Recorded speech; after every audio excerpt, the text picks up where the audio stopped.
Good morning बच्चों। आइए, आज हम लोगों का काव्य खंड का थर्ड चैप्टर स्टार्ट होने जा रहा है, जिसके लेखक हैं रसखान जी। तो आइए देखते हैं रसखान जी ने हमें ये सवैये चैप्टर के माध्यम से क्या बताया है। लेखक रसखान जी हैं, चैप्टर नेम सवैये है। तो सवैये के माध्यम से इन्होंने हमें क्या बताने का प्रयास किया है। देखिए, बहुत ही सुंदर रचना इन्होंने किया है और श्री कृष्ण जी के भक्त हैं तो स्वयं ये मुस्लिम, लेकिन श्री कृष्ण जी के भक्त हैं। बहुत से ऐसे संत कवि हैं जिन्होंने श्री कृष्ण जी की आराधना किया है और उन्हें अपना आराध्य देव माना है। तो आइए देखते हैं रसखान जी ने हमारी इस पुस्तक में अपनी क्या प्रस्तुति की है। मानुष्य हो तो वही रसिखान, बसो ब्रज गोकुल गाँव के ग्वारन।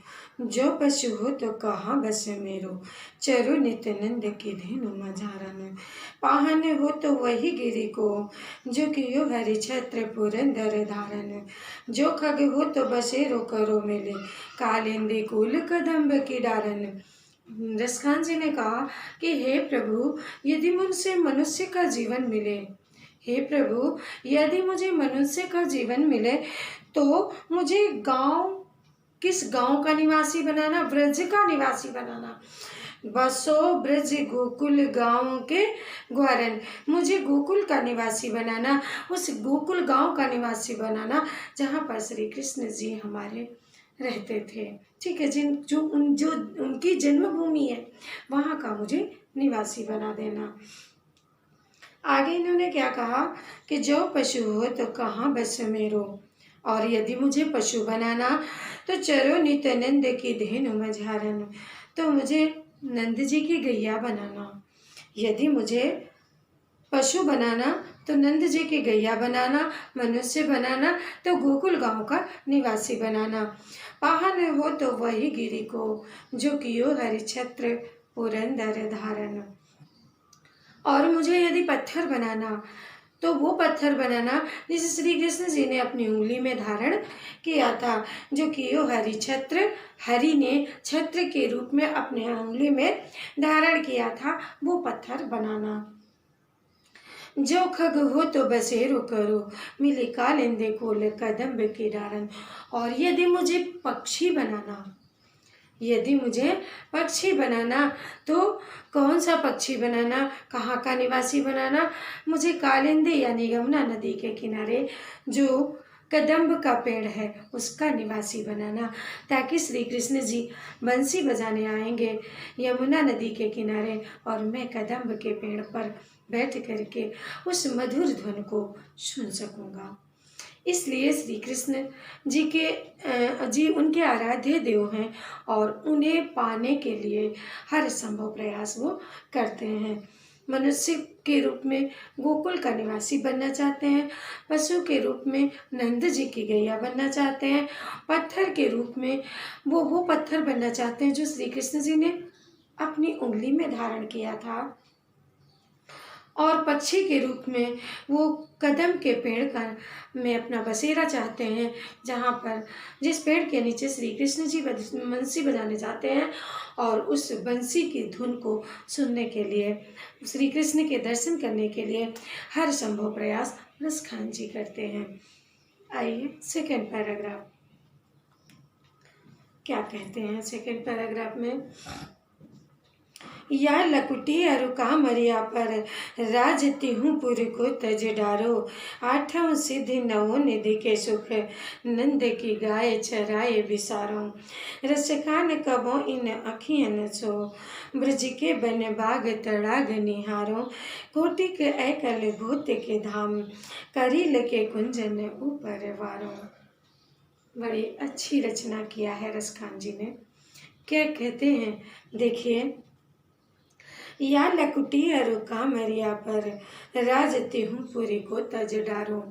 कहते हैं ये श्री कृष्ण की एक लाठी और कंबल यदि मुझे मिल जाए तो मैं अपना सर्वस्व दान करने के लिए तैयार हूँ, न्यौछावर करने को तैयार हूँ। क्योंकि लाठी कंबल के लिए वो ऐसा क्यों कर रहे हैं? साधारण वो लाठी कंबल नहीं है, उन्हें श्री कृष्ण ने धारण किया है, उन्हें वो पाना चाहते हैं। या लाकुटी और कामरिया पर राजती हूँ पुरी को तज डारो। कहते हैं अगर श्री कृष्ण का लाठी और कंबल मुझे मिल जाए तो मैं अपना पूरा राज न्यौछावर करने को तैयार हूँ। और क्या क्या न्यौछावर करते हैं? 8 सिद्धि 9 निधि को सुख नंद की गाय चराई बिसारो। कहते हैं 8 सिद्धियां 9 निधियां पाने के समान सुख नंद की गैया चराने में मुझे अनुभूति होगी। श्री कृष्ण ने लाठी और कंबल लेकर के गैया चराया था, तो मुझे भी अपने सर्वस्व पूरे राज्य को अगर मैं दान कर दूं, श्री कृष्ण के लाठी कंबल मिल जाए और उनकी गैया चराने में जाऊं, तो मुझे इससे बड़ा सुख और कोई नहीं हो सकता। रस खान कबो इन अखियन सो ब्रज के बने बाग तड़ाग निहारो। और कहते हैं मेरी इन आँखों को वो सौभाग्य प्राप्त हो जो ब्रज की बाग बगीचों को देखने का सौभाग्य, जिसे श्री कृष्ण जी प्रायः देखा करते थे। यदि मेरी आँखों को ये सौभाग्य प्राप्त हो जाए तो मेरा जीवन धन्य हो जाएगा। कौटिक एकल घुत के धाम करील के कुंजन ऊपर वारों। कहते हैं चाहे मुझे कांटा बना दो, उस ब्रज की बागों का करील की झाड़ियाँ बना दो, लेकिन बना दो गोकुल नगरी का निवासी। हर हाल में वो श्री कृष्ण को पाना चाहते हैं, श्री कृष्ण के दर्शन, उनकी छत्र छाया में रहना चाहते हैं। 3rd paragraph. मोर पखा सिर ऊपर रखी हूँ, गुंज की माल गले पहरूंगी। ओढ़ पीतम्बर ले लकुटी बन, गोधन ग्वारन संग फिरूंगी। भाव तो वो ही मेरो रस खान सो, तेरे कहे सब स्वांग करूंगी। यह मुरली मुरलीधर की, अधरा न धरी अधरा न धरूंगी।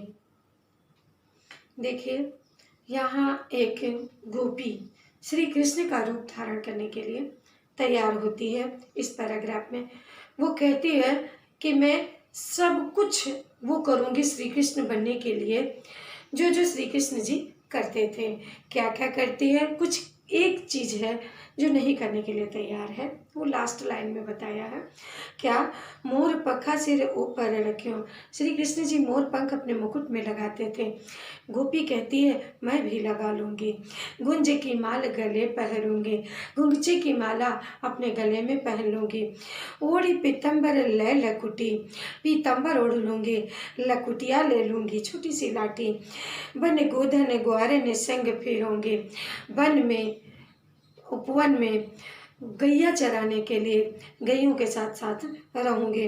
भाव तो वही मेरो रस खान, जो तेरे कहे सब स्वांग करूँगी। रसखान जी से कहती हैं अगर तुम श्री कृष्ण के दर्शन पाना चाहते हो, श्री कृष्ण जी नहीं मिलते हैं तो मैं उनकी गोपी हूँ, मैं श्री कृष्ण का रूप धारण कर सकती हूँ। जो तुम्हें अच्छा लगेगा वो मैं सब कुछ करने को तैयार हूँ, लेकिन एक काम नहीं करूँगी। क्या? या मुरली मुरलीधर की, अधरा न धरी अधरा न धरूँगी। लेकिन मैं एक काम नहीं करूँगी। क्या? मैं मुरलीधर की मुरली को, बंसी को, अधरा मीन्स ओंठ, अपने ओंठों में नहीं रखूँगी, क्योंकि इसे श्री कृष्ण जी ने अपने ओंठों से लगाया, अर्थात ये झूठी है। मुझसे ज़्यादा तो भाग्यमान वो मुरली है जिसे श्री कृष्ण ने अपने ओंठों में लगाया है। लेकिन मेरा भाग्य तो उससे भी फूटा गया गुजरा था कि उन्होंने कभी मुझे अपने पास स्पर्श तक नहीं किया है। गोपियाँ कहती हैं कि मैं उस मुरली को शौतन के समान समझती हूँ, उसे मैं अपने ओठों में नहीं रखूँगी। बाकी सारे शौक करने के लिए, पूरा रूप धारण करने के लिए श्री कृष्ण का मैं तैयार हूँ। Next paragraph. क्या? कानन निदय अंगुरी रहिबो, जब ही मुरलीधर मंद बजई हैं। मोहन तानन सोरस खानी, आटा चढ़ी गोधन गई है तो गई हैं। तेरी कहों से गरे ब्रज लोगनी, काली को कितनो समझई हैं। मारी वा मुख की मुस्कान, संभारी न जई है न जई है न जई है। क्या कहती हैं गोपियाँ कि कानन दया रही अंगुरी रही बे, जब ही मुरली धुनी। मंद बजई हैं। मुरली से उन्हें बड़ी नफरत है, बड़ी ईर्ष्या है। क्या कहती हैं, मैं अपने कानों में उंगली डाल लूँगी जब मुरलीधर मुरली बजाएंगे। अर्थात श्री कृष्ण जी जब मुरली की धुन छेड़ देंगे तो मैं अपने कानों में उंगली रख लूँगी। मोहनी तानन ने सो रसे खान, जैसे ही रसखान जी से कहती है, रसखान जी सुनो, जैसे ही वो मुरली की मोहनी तान छेड़ेंगे, अट्टा चढ़ी गोधन गई है तो गई है, चाहे वो मेरे छत पर आकर के अट्टा में सटारी, चाहे वो मेरे छत पर आकर के ही क्यों ना अपनी मुरली की मधुर तान को छेड़ दें, मधुर तान के द्वारा मधुर संगीत की सुर लहरियाँ छेड़ने लगे। लेकिन तेरी कहाँ से गए ब्रज लोगन, चाहे मुझसे ब्रज के जितने लोग समझाएं, कोई कितना भी समझाने का प्रयास करे, लेकिन मारी वह मुख की मुस्कान। जब श्री कृष्ण जी मुरली बजाते हैं तो मधुर मधुर मुस्कान छेड़ते हैं, तो कहती हैं कि मैं उनकी तरफ नहीं देखूंगी, क्योंकि उनकी मुस्कान वो मधुर देख करके मुझसे अपने आप को संभाला नहीं जाएगा। मैं फिर उनके प्रेम में व्याकुल हो जाऊंगी, मैं उनके बिना रह नहीं पाऊंगी। इसलिए मैं उनकी मधुर मुरली की तान को सुनना नहीं चाहती हूँ, मैं उससे दूर रहना चाहती हूँ। इसीलिए गोपियाँ कहती हैं कि मारी वह मुख की मुस्कान, संभारी न जाइए न जाइए। अर्थात इस तरह से रसखान जी ने श्री कृष्ण को पाने के लिए क्या क्या प्रयास किए हैं।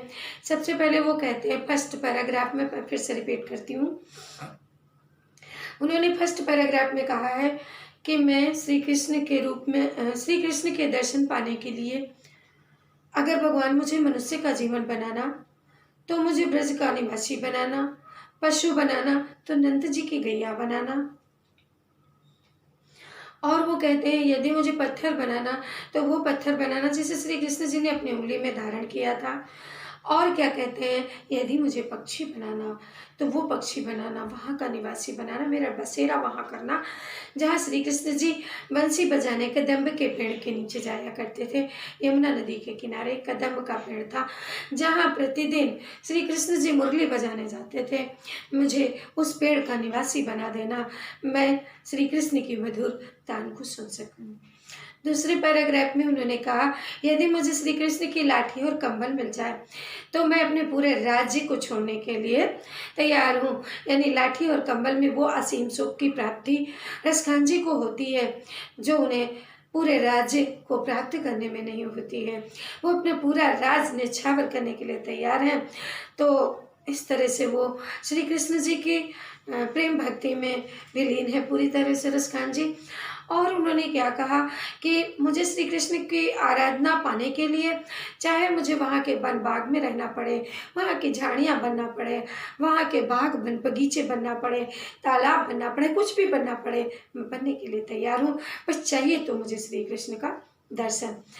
इसके आगे उन्होंने एक सखी उनसे कहती है कि अगर तुम्हें श्री कृष्ण से इतना ही प्रेम है तो मैं तुम्हारे लिए कृष्ण का रूप धारण कर लूँगी, तो मुझ में श्री कृष्ण को रूप को देख लेना। तो वो कहती है मैं तुम्हारे कहने पर सब कुछ करूँगी, मोर पंखा सिर पे रख लूँगी, गुंगची की माला गले में पहन लूँगी जो श्री कृष्ण जी पहना करते थे, और सब कुछ करूँगी, लेकिन एक काम नहीं करूँगी, उनकी मुरली मैं अपने हाथों में नहीं पकड़ूँगी, क्योंकि उसे उन्होंने अपने होठों में दबाया है और इसलिए मैं उसको अपने होठों में नहीं लगा सकती हूँ। चौथे पैराग्राफ में उन्होंने कहा कि श्री कृष्ण जी अगर अपनी मुरली की तान मेरी छत पर आकर के भी छेड़ने लगे, कोई मुझसे कितना भी समझाए, मैं अपने कानों में उंगली डाल लूँगी, उनकी तरफ नहीं देखूँगी, क्योंकि जब वो मुरली बजाते हैं मंद मंद मुस्कुराते हैं, उनकी वो मुस्कान मुझे मैं देख करके मैं अपने आप को संभाल नहीं पाऊँगी, मैं फिर से उनके प्रेम में पागल हो जाऊँगी। एक बार तो वो मुझे छोड़ कर चले गए, मैं किसी तरह अपने आप को संभाली हूँ, लेकिन दोबारा मुझ में शक्ति नहीं है कि वो द्वारिकाधीश बन जाने के बाद मुझे छोड़कर गए, तो वो मुझ में शक्ति नहीं है कि अब मैं उनकी मुस्कान को देखकर अपने आप को संभाल पाऊँ। इसलिए मुझसे कोई कितना भी समझाने का प्रयास करे, मैं श्री कृष्ण जी की मुस्कान को देख करके अपने आप को संभाल नहीं पाऊँगी। तो बच्चों, इस तरह से रसखान जी ने अपनी रचना प्रस्तुत किया है हमारी इस पुस्तक में। मुझे उम्मीद है कि आपको समझ में आएगा। देखिए, जो भी PDF हम आपके पास भेज रहे हैं उन्हें रेगुलर आप अपने नोटबुक में नोट करें, नहीं तो पूरा कोर्स आपका बहुत ज़्यादा बल्क में एकत्र हो जाएगा, फिर आपका करना मुश्किल हो जाएगा। इसलिए आप समय समय पर जितनी भी पीडीएफ मैं भेज रही हूँ उन्हें नोटबुक में नोट करें। इकट्ठा पूरा कोर्स करना पॉसिबल नहीं होता है। स्कूल खुलने पर भी हम आपके नोट्स दोबारा बनवाना मुश्किल हो जाएगा। समय मिलने पर पता नहीं कितना समय हम लोग को मिलता है। पिछले बार की स्थितियों को देख करके मैं आपको बता रही हूँ कि महामारी के दौरान हम लोगों को ये सब करना पड़ रहा है। तो परिस्थितियों के अनुसार इंसान को अपने अनुसार ढाल लेना चाहिए। तो हमें रोज़ के रोज़ जितने भी पीडीएफ्स आ रहे हैं, हम जितने भेज रहे हैं, आपको नोटबुक में नोट करना है।